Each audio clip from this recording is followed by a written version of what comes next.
Aron kita diha sa pagtuo.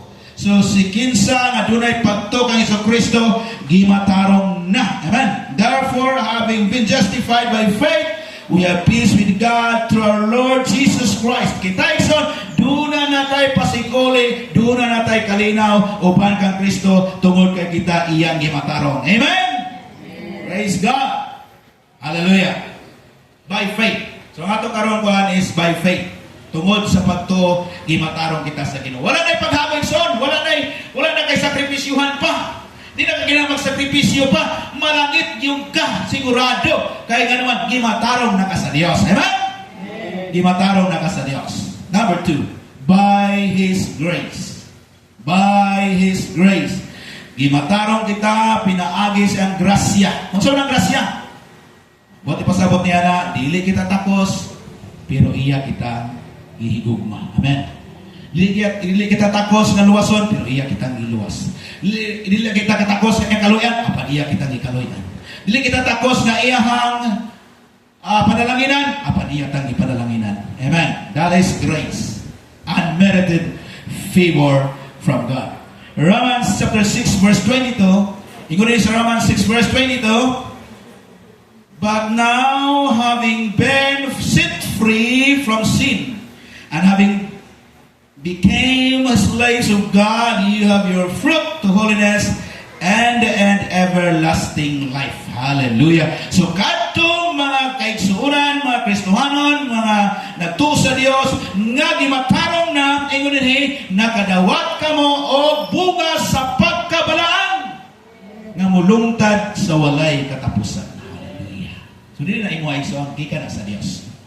Iya lang nang gihatag sa imo. Iyang gihatag sa atua. Dili atua, iya sa Dios. Gimatarong ka sa Dios. Hallelujah. Justified by His grace. Pinaagi siyang grasya. Pinaagi siyang grasya ikson, gikalimtan niya atong mga sala. Psalms 103 verse 12, as far as the east into the west, He blotted out our transgression. Layo kayo ang silangan ito sa kasadpan. Iyang gipanas na itong mga salaikson. Mo nang di na makita imong sala. Ayaw na hinumdoy yung mga sala. Kaya gipanas na sa Diyos. Praise God. He blotted out our transgressions. Mga naikson, ayaw pagsigurahuna sa sala. Ayaw pagunahuna sa sala. Kalimti ang mga sala. Amen? Blotted out our transgressions tungod sa grasya sa Dios. Iya kitang ipasaylo, iya kitang hinluan, iya ipanas ang tanan natong mga kasalanan. Now in Luke 15 verse 22, ingon ni Jesus, explain siya may tungod sa usa ka prodigal son, o kini mao nga mausikon nga anak, mibalik ang siyang amahan, o sa din mibalik sa ito siyang amahan, mingon siya, Papa o Dade, ayaw na kong isipan ng imong anak. Apa na imong amahan? Isugo sa iyang sulugon. Kuhaa ang pinakanindot nga sanina o isulog diha kaniya. Kuhaa ang singsing o isuot siyang kamot o kuhaa ang nindot nga sapatos o sulobi siya. Meaning to say, son, kita gisuloban kita sa pagkamatarong sa Dios. Mo nang kita, aduna kita access nga to sa trono sa Dios. Mo nang makaduol ka sa Dios sa bisan unsang panahon. Kay duna kay access nga to sa Dios. But the Father said to His servants, bring forth the best robe.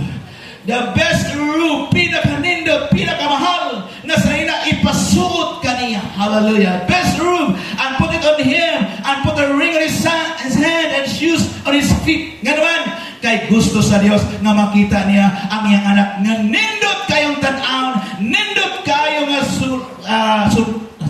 sulungon mga kaigsoon. Muna ikaw igsoon, isuluban ka sa Dios sa pagkamatarong niya, aron ikaw nindot tan-aon sa iyang mga mata. Amen. Hallelujah! Manang kalimtin ang tanan. Kalimtin ang mga sala. Kalimtin ang imong mga kaluyahon. Kalimtin ang imong mga palpak sa ng panahon. Hinumdumi ang kamaayo sa Dios. Amen! Praise God! Hallelujah! Ingon anak taigsoon. Now in Zechariah chapter 3, ingon diha nga dunay usa ka pari nga si Joshua. O kining mga pari igsoon, nakita nga nagsuot siya og bulingon kaayo nga sinina. Okay, ito basa rin sa verse 4. And then he answered and spoke to those who stood before him, saying, Take away the filthy garments from him. And to him he said, See, I have removed your iniquity from you, and I will clothe you with rich robes. Hallelujah! Igsoon, usa ka pare nga diin nakita sa mga tao or sa mga witnesses or sa mga anghel, nakita nga kini nga pare nagsuot siya bulingon kaayo nga sayna. Apa ningon ang Ginoo, kuha ka ng bulingon nga sayna o unya limpyuhan ko siya o pasuluban ko siya sa dato kaayo nga sayna. Amen. Praise God. Rich room. Igsoon, ingon ana ka. Kani adto grabe ta kabulingon, ani adto grabe ta kasalawayon, apan karon gilimpyuhan na sa Dios ug ipasuota sa pagkamatarong sa Dios. Amen. Palakpakan ang Ginoo. Hallelujah. Glory to God. So meaning, magpasalamat ta sa Ginoo. Amen. Kaya kita isuguban niya sa pagkamatarong. Justification. Muna son, ang Hebrews 4 verse 16, nag-ingon nga, muduol kita sa trono sa grasya, nga way pag hiko-hiko, or walay paglangan-langan, muduol kita sa trono sa grasya sa Diyos, aron makadawat kita o kaluoy diha kaniya. Amen! Praise God! Hallelujah! Imo ba nang nabatian igsoon? Imo ba nang na-realize nga ikaw pwede na makaduol sa Ginoo? Amen? O pwede na ka makaambit sa pagkaayo sa Dios? Pwede na ka makadawat sa kaluoy sa Dios? Amen? Praise God! Hallelujah! Ingon diha, karoon na to, Hebrews 4:16, Let us therefore come boldly to the throne of grace, that we may obtain mercy and find grace to help in times of need. Kung kita mo dool diha sa trono sa grasya sa Dios, sigurado makadawat ka kaluoy sa Dios panahon sa iyong panginahanglan. Naman!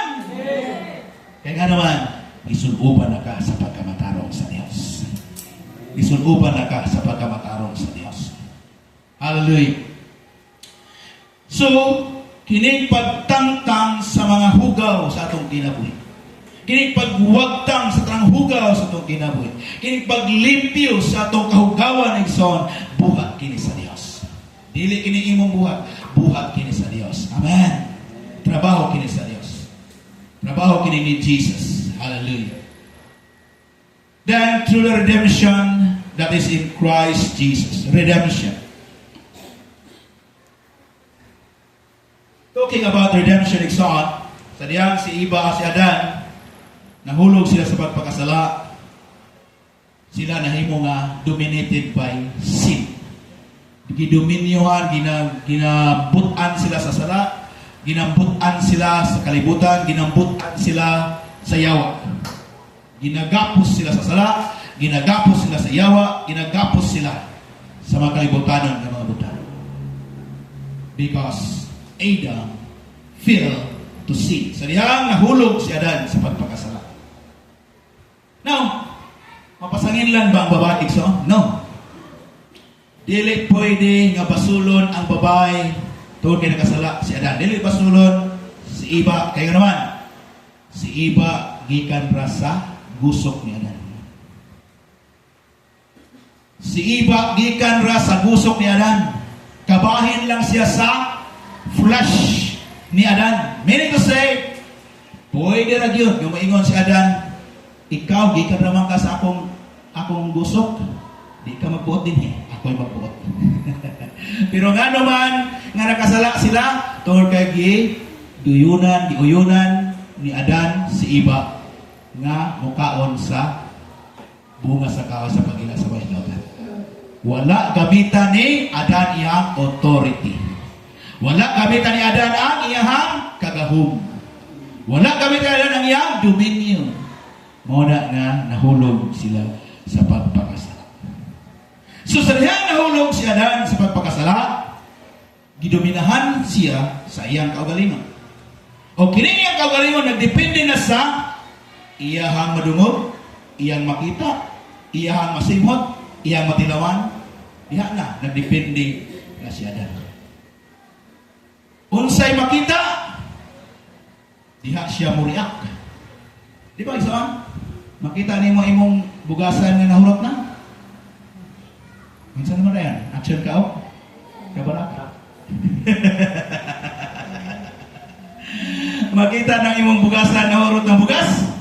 Action ka kabaraka. Pagkadungog nimo nga nana electric bell. Uy, dako makay bumbero nun, no? Tinarabang ko na, no? Nahimo ng kuan dito sa Robinson ang kuan. Ang electric bell na kinahanglan nga doon na kuan dito, hearing dito, no? O, ipatawag ang LPI. Kaya perting nakuha sa kurente. Nakuha yung kurente, klaro, pero no? Napugang ang mga tao. Napugang ang mga tao. Naku na may virus kurente. Muna ka reason, ang LPI, di na sila mo disconnection notice. Wala na. Yung dito, dilin na mo taga disconnection notice. Hinahinay rin yung bayad. Sa una, pag di ka kabayad ng bulana, pagka next month, disconnection notice. Napaguratan, buta na dito. Disconnection notice pa dito. So, karon reason, wala na. Ingon na dito, bayari lang. Hallelujah. So, ikson, unsa imong makita? Muriak na yan. Unsa imong madungog? Muriak na yan. Unsa imong mabati? Muriak na yan. Ingon anak si Adan, sa dihang nakasala na si Adan. Dominated by his feelings, his emotions, or dominated by his five senses. Muna nga dunay kabalaka na yun. Muabot ang kabalaka. Sige mo sa Bible.